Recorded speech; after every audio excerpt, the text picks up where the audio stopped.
We dismiss history at our peril. Liberty Nation Radio with Mark Angelides. We're just 1 year away from election 2024.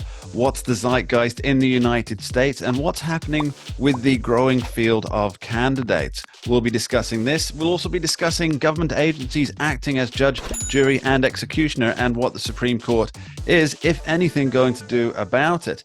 Plus, we'll have a civics lesson from Miss Monica Lewinsky. All this and more on this week's edition of Liberty Nation Radio, heard coast to coast on the Radio America Network. I'm your host, Mark Angelides. Remember, this show is proudly sponsored by LibertyNation.com, where you can access podcasts, breaking news, analysis, and a range of biting and brilliant shows to whet your appetite for freedom and your fondness for the great American Constitution. Let's get started. With less than 1 year to go until what many pundits are describing as the most fateful election of our lifetimes, it's worth examining the zeitgeist and see what issues are taking center stage. Now, we're very lucky to have with us a very keen political mind, Liberty Nation's senior political analyst and longtime host of this here radio show, Mr. Tim Donna, who joins us once again. Thanks for being here, Tim. Oh, always a pleasure, Mark. So, Tim, you and I, we're pretty excited. It's just over 11 months out from the election. But for us, that's passing in a fleeting moment because we're examining the numbers on a almost daily basis, I guess, especially. And I would say semi-daily basis or twice daily basis. Probably in the morning and the evening. Yes, it is. It's like Super Bowl season beginning for political junkies.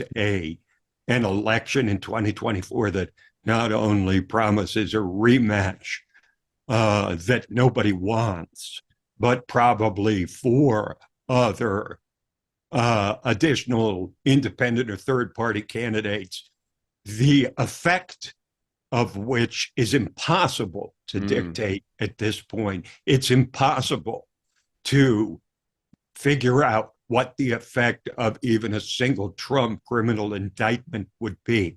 It's impossible to figure out the carryover effect of abortion, which will appear on a presidential, ballot effectively for the first time since Roe versus Wade 50 years ago. It's impossible to gauge the ultimate effect of someone so old and feeble as Joe Biden running for president. We've never seen that before either. So you want to talk about a jump ball. This election appears to be, I don't know, Mark, maybe the best way to put it right now is a free-for-all or maybe more of a parliamentary-style election with multiple coalitions and alliances that need to be built in order for someone to be elected. I mean, it could be the kind of case, frankly, Mark, where it goes to the House of Representatives because Robert F. Kennedy, potentially Joe Manchin, and then you've got Jill Stein and Cornel West, all of whom are likely to pull support in a race between two major party candidates that are broadly unpopular. So, boy, buckle your seatbelts. It's going to be a wild ride. It's like Christmas has come early for us. Yes, true. Now, we will be later in the show, we'll be delving into those candidates. Specifically, I also want to talk about the candidate who has not and will not declare until the very last moment. And I think you know who I'm talking about there, Tim. And if you at home haven't figured out who I'm talking about, I'm sure you have. You're a clever bunch. And, of course, I'm sure very handsome and or beautiful.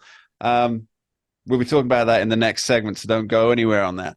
But what I'd like to talk about just now, Tim, is the zeitgeist. I just have to say, Mark, that when I was hosting the show, I didn't feel it necessary to butter up the listeners and viewers as you're doing now. But well, you're American. They listen to you anyway. I'm English. I've got to earn my stripes here. Go ahead. All right. So I want to talk about the zeitgeist.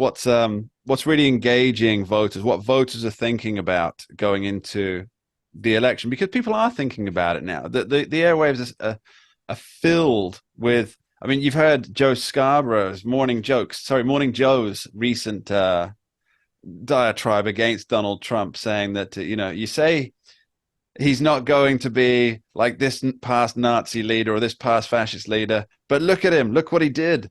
And it was just plain ridiculous. It was hyperbole to the nth degree. But it's everywhere. It's in the airways. But do people care about what the majority of the left-leaning media is saying about Donald Trump, or do they care more about the issues? For example, well, that's the economy. single abiding question of this election, because the issues aren't, I think, even going to barely come into play, except for the record of Joe Biden and the record of Donald Trump, because now we can compare those two head to head. But look, Mark, they thought, the left was fully convinced that January 6th and a full-blown Hollywood-style congressional hearing and, basically playing January 6th footage on a loop round the clock, nonstop, would be more than enough to stop Donald Trump from becoming president again. Probably would stop him from even being able to run. But now they are, to say desperate is an overused word, but they really are, and they've started to flail about. I'll give you another example beyond Joe Scarborough. And the general talk in every left-wing publication, from the New York Times to Washington's most famous newspaper, and on, that Trump would basically initiate concentration camps for illegal immigrants. He would suspend the rule of law. He would terminate all civil service employees that were not loyal to a MAGA Pledge of Allegiance, for example. So what's happened is they see January 6th isn't enough, so they have to reinitiate a round of Trump as Hitler. But here's what they've done now. I think the one card that they didn't play last time that they're trying to play this time is that Claire McCaskill, the former senator from Missouri, brought this up. She said, in fact, Trump is even worse than Hitler and Mussolini because, and here we go, they're reimagining Adolf Hitler here. At least Hitler believed in something.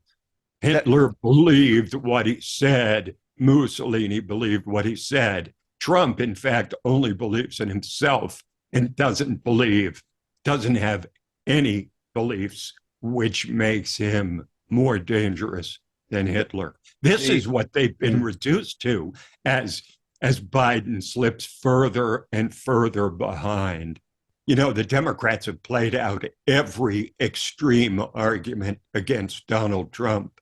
They've tried to imprison him. They've tried to impeach him. They've indicted him 91 times. They've done everything they could. They've called him every name in the book.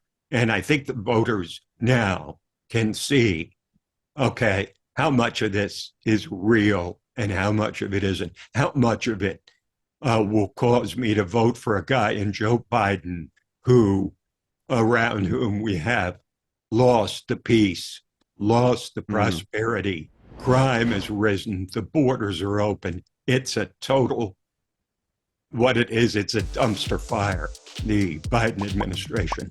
And Donald Trump is simply profiting from that reality.